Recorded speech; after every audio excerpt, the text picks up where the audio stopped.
Good, good. Isn't this fantastic? We're all dressed up and we can actually go somewhere. And I don't recognise any of you, but this is the best work event I've been to in a long time. So it's my absolute pleasure, it really is. It's been a couple of years since I've done this, you might imagine, and it's my absolute pleasure to be here in the fantastic Yacht Britannia. And it's a pleasure to talk a little bit about Robert Burns and give you a flavour of that.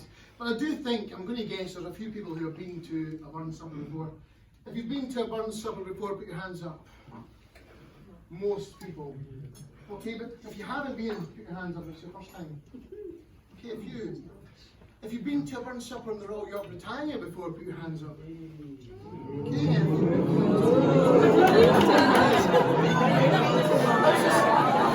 how's this night going compared to the last one? Okay, good. Well, welcome back. So good that we've got people who have obviously different experiences with Burns nights. Maybe I should just give you a little bit of information about this whole haggis and where this all came from. So Robert Burns, 1786, he had published his first book of poetry and songs called the Kilmarnock Edition. And believe it or not, it was pretty much like winning the X Factor. That's what happened for him. Literally overnight, he became an overnight sensation. And he got invited to Edinburgh for 2 days. And he stayed for 14 months. Just from party to party to party. And this is quite, I mean, for me this is quite similar to how I imagine it must have been for Robert Burns. Robert Burns was a ploughman's son from a very, very humble background in Ayrshire. A little town called Alloway. Do you have anybody who's from Ayrshire? Not tonight? No. There was a gentleman last night who was from just pretty much next door to Alloway. If you want to know what Alloway looked like in 1786, take a drive through there tomorrow.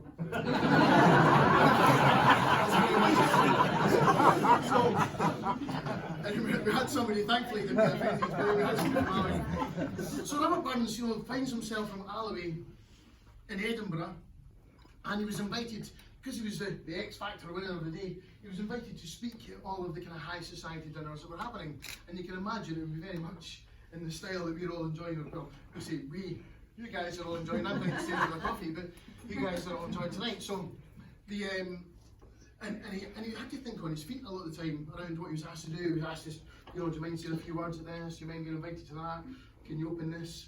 So apparently the story goes, he was invited to a high society dinner in the new town in Edinburgh. And again, this is 1786. Edinburgh, at that particular time, it was the Enlightenment period. The medicine, the advances in medicine, the advances in science in general and things, the advances in economics, Adam Smith, it was all happening here in Edinburgh at that particular time. So a very, very vibrant culture. Leith, where we are at the moment, for the first time was bringing in foods from all over the world were coming into Leith, and people in Edinburgh, I'm thinking they were getting bananas, they were getting things they'd never ever had before, this new type of food, so a very, very vibrant culture. And he was asked to get up on his feet and, do a poem. You're a poet, Mr. Burns, get up and show us what you can do. And apparently, off the cuff, he did the address to the Haggis. It wasn't written down, he just basically came up with it off the cuff, not on the cuff. And then he wrote it down after that, and it became obviously well known. So it didn't appear in his Kilmarnock edition, his first Kilmarnock edition that he published. And essentially what he was trying to say is, Whilst we're all here enjoying, what have we got tonight? Let me just look at your names. Let's see, so, what do we have? I might need your glasses as well, yeah? Oh, here we go. So we have West Coast crab and seared scallop, avocado puree. Now you know it's posh when you've got avocado, don't you? And then obviously haggis, hips and tatties, and then dry aged beef fillet, and then perch and raspberries. Sounds fantastic. Robert Burns, back in 1786, haggis was the food of the poor man. So essentially, it was the leftovers of the week that were put together, mashed up, put inside a sheep's stomach, lots of pepper and spices and things to make it taste a little bit better, and then reheated in the days before microwaves. That's pretty much what haggis was. And what he basically said is, you know, you can have all of your French fricassee and your bananas and all this other fancy food, but haggis is the food of the real man. Let's remember that we're all the same, really. And we have to also remember that whilst there are people in the world, whilst we're here enjoying this wonderful haggis, there are people in the world not quite so lucky as us today. And that's why it's become such a big thing for us now in Scotland, that, you know, not just at Burns time, we do the address the haggis at all times of the year, just to remind ourselves, we're very, very lucky. We're in great company tonight, we're all looking absolutely fantastic, we're all very, very dressed up, but there are people in the world too who are not able to enjoy this in the same way we are tonight. So that's why we do address the haggis. So has that warmed you all up? You all ready for this? I better make it very good now. I'll not forget it now. So there we are.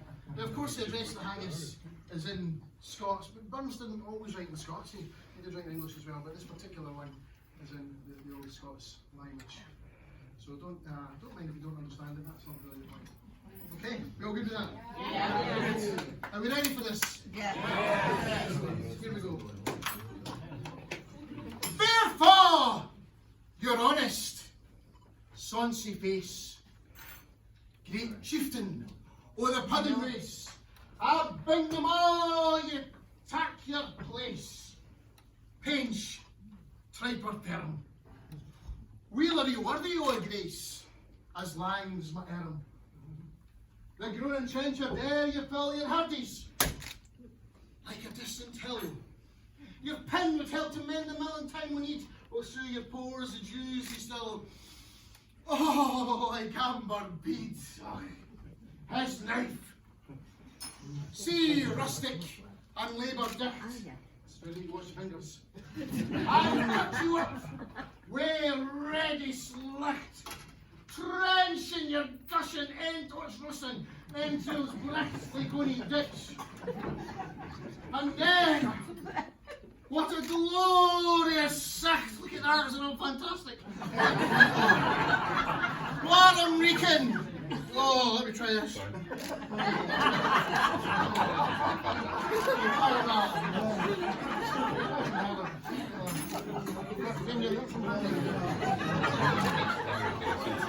What I'm reeking is soft, amazing. Then, horn for horn, they stretch and strive.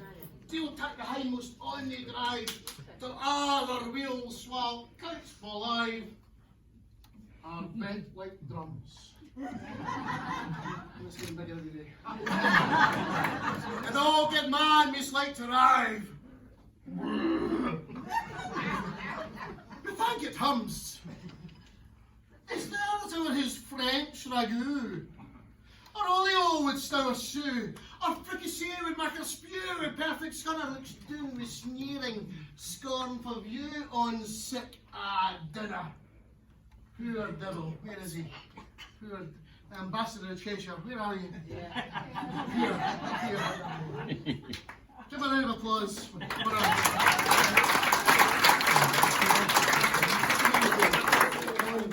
Ambassador to Cheshire. It's a great honour to have you here, VIP.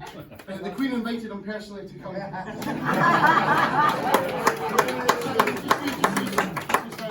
And this is not his first time in the yacht. It's most of his parties, everyone in Prince Andrew's parties, he's never missed one.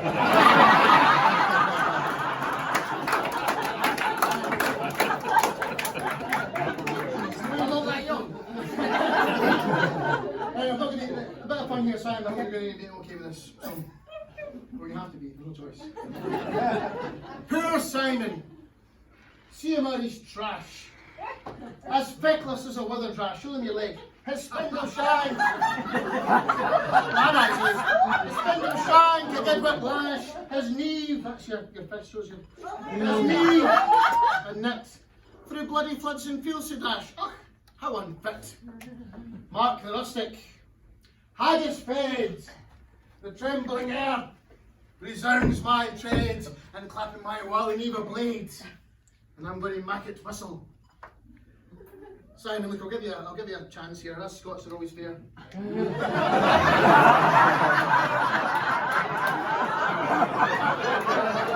Legs, arms, and heads will stead, like taps of thistle. Give Simon a round of applause.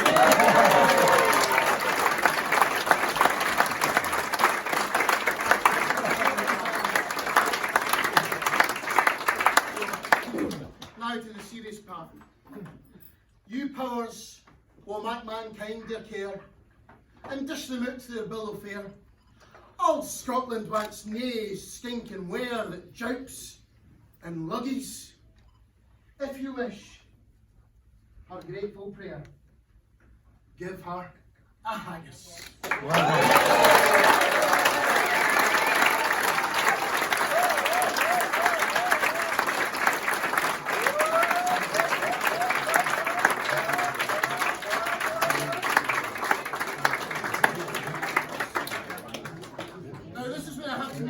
Admit the real truth here. All of that was really, it's not the real reason we do the address to Haggis. It's because it gives us yet another excuse to have a dram of whiskey. And tonight's no exception. I do believe you have a dram. And I should let's do a special round of applause for the chef, because he got up this morning at 5:30 with his bow and arrow.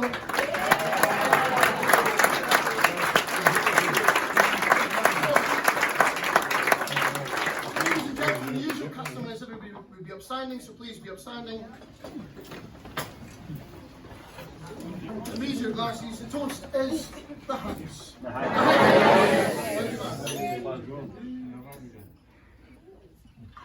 Thank you very much.